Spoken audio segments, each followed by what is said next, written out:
to the Holy Shhh Podcast, AEW Dynamite post-show for July 3rd, 2024. And just let me start off the bat by giving Tony Khan a round of applause. I've been killing you the last few months about your booking on a week-to-week basis, but my brother, this is about 3 weeks in a row. Solid professional wrestling television. That's all we ask for. I know you're going to kill it on the pay-per-views, but it's the week-to-week that matters to the little people. Now, thank you very much for the effort. It is much acknowledged. Thank you. First up, we get Bryan Danielson defeating Pac to advance to the Owen Hart Cup tournament. Now, not only are we getting hell of a TV right now, but we getting matches as well. This was a barn burner, should we say. By God, in the words of Jim Ross, this was a banger. No Sheamus, no Diddy. They tore down the house, and this was just a weekly Dynamite. You would think this was a pay-per-view match, but to be honest, did we expect anything less from Bryan Danielson and the bastard Pac? Hell of a match to start the show, but like I said, Danielson advances to the next round. After that, we got Mark Briscoe. Now, he been killing it on the mic.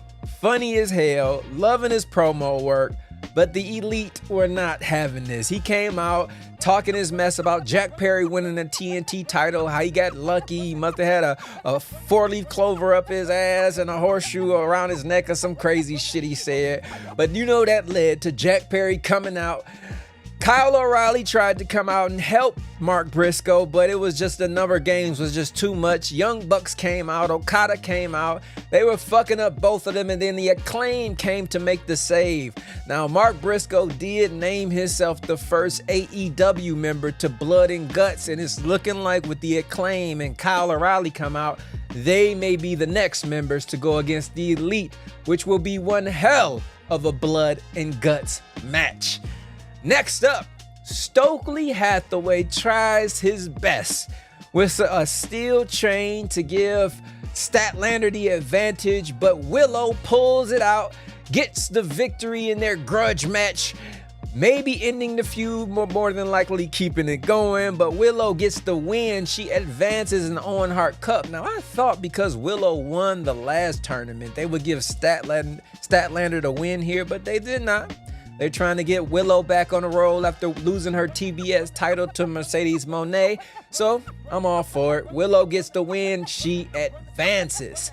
But next up, speaking of the women's division and Mercedes Moné, Britt Baker comes to the ring and explains why she's been missing from AEW. A lot of people thought it was like a grudge or some tension, but she explained it was all due to her health. She kind of had like a mini stroke, lost the feeling on the right side of her body, but then she goes on to insult Mercedes Moné and tell her, unlike you, I don't need to pipe in my 3 letters in my entrance music like you to get the crowd going. Everybody around the world knows who Dr. Britt Baker, DMD, is.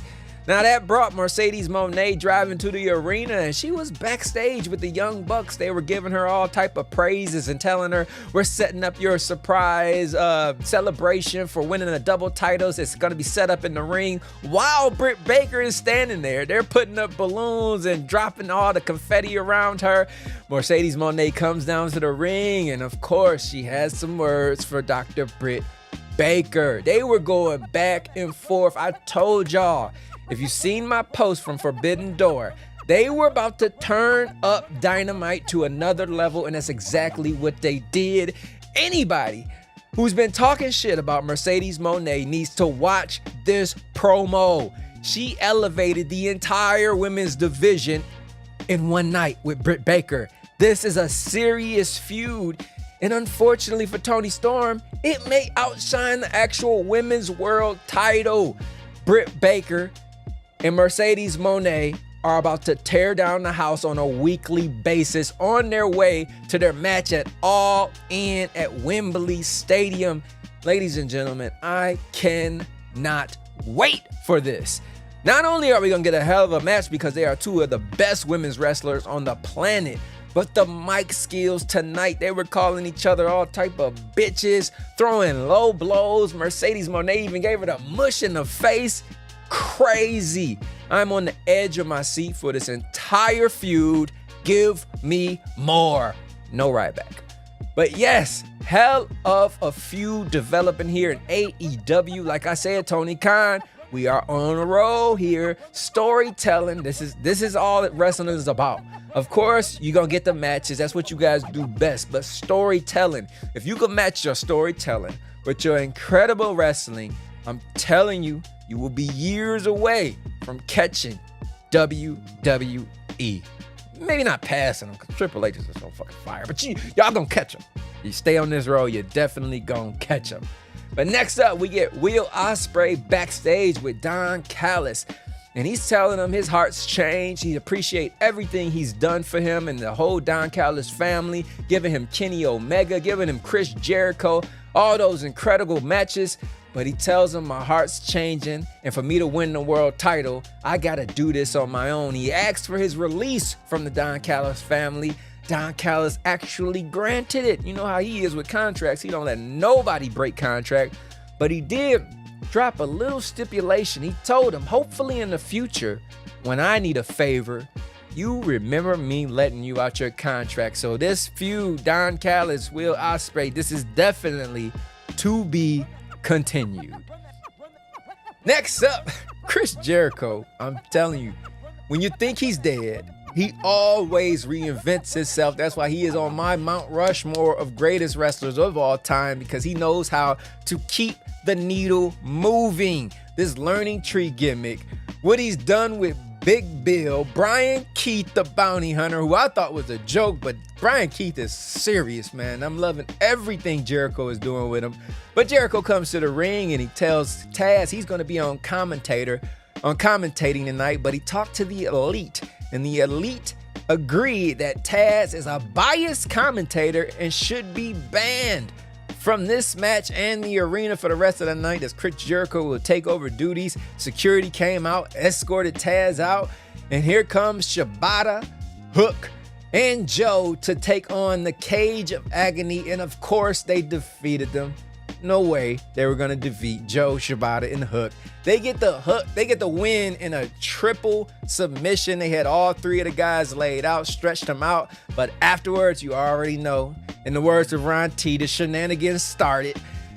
Big Bill jumps in. Brian Keith jumps in with a chair. They lay out Joe. They lay out Shibata, knock out Hook. Jericho comes in, joins the party, and they lay them all completely out. Now we will be setting up their triple threat match, or the trios match that we should have gotten at Forbidden Door, but we know Brian Keith was hurt. He took the cast off. He's 100%, so it looks like we are full steam ahead to get Big Bill, Brian Keith, Chris Jericho versus Shibata, Joe, and Hook at All In Wembley Stadium. Now, I was one of the biggest Jericho Hook feud haters, but adding Joe, Shibata, the emergence of Brian Keith, this is actually coming together here. I know I shitted on it in the beginning. My bad. I was wrong. But this is starting to get interesting. Once again, Tony Khan, storytelling. Appreciate it, sir. But next up, we get a vicious, maniacal return of the Hangman Adam Page. This is not the same Hangman, friendly cowboy. This motherfucker got some problems. He came and annihilated the Hall of Famer Jeff Jarrett, hit him with a buckshot, and that wasn't enough. He could have pinned him right there, but he beat the hell out of him. The ref even had to say, hey, he's done, pin him. Then he picks him up for a red eye, lays him out. Remember, Jeff Jarrett's a heel, but they were feeling bad for him for what Hangman was doing. He ended that old man, put him out of his misery. His wife had to come down and save the day. But Hangman gets the win. He advances in a Owen Hart Cup, but it's afterwards. The Young Bucks, they approached him in the back, said, congratulations, you see how we put you in a tournament? But Hangman turns the page and gets kind of psycho on him, telling him, this ain't the same Hangman. I don't want nothing to do with the Elite. I'm gonna win this tournament on my own. It kind of pissed off the Young Bucks, but they got enough enemies right now, so I don't think that they're going to go after Hangman Page. They're going to let him do his thing. But But Hangman, somebody need to get that brother some counseling. Something is off upstairs with my mans right now. But next up in the main event, we get Will Ospreay defeating Daniel Garcia. Man, this was amazing because we finally get our scumbag back. I've been sick and tired of this MJF with the Triple H jacket. Throw that shit in the fucking garbage. Go get your goddamn Burberry scarf, a nice suit, and show these sons of bitches how a professional wrestling heel is supposed to be. He destroyed Daddy Magic. He fucked up Daniel Garcia with a pile driver off the second rope. Had the crowd booing the hell out of him because they was all on his side. Everybody was loving this MJF babyface, not me. I am so happy we have heel MJF back. It's just too many baby faces with Swerve switching to the babyface side, Will Ospreay going babyface. We need the heel of all heels, and I am so glad the devil is finally back. The crowd booed him out the building. He was walking through the crowd, getting even more heat, pushing fans. Like, this is what a heel is supposed to do. In 2024, we got all these tweeners who want to be like NWO heels where you are a bad guy, but you're still cool. Fuck that. I'm old school. Give me a baby face, give me a heel, and let them go at it. And the heel of all heels is back. I cannot keep saying this enough. Storytelling is starting to ramp up in AEW. I don't know where this is heading, but I like Daniel Garcia feuding with MJF. Let them go ahead and still have that match at Wembley Stadium because now it means even more. Before, when it was like a brother buttfuck, a big brother, little brother buttfuck match, I was not for that. But this tension now, give me Daniel Garcia versus MJF all in Wembley Stadium. Take my money now. On a scale of 1 to 10, I am in the 9s with AEW. We are at a 9.4. This was a hell of a show. Tony Khan is on a roll. I can't wait for Rampage. I can't wait for Collision. I can't wait for Dynamite. Professional wrestling, ladies and gentlemen, is at an all-time high in all of the major companies.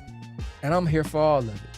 But until next time, y'all know who it is. It's your boy ABE, and you've been tuned in to the Holy Shhh Podcast. What a show. Media.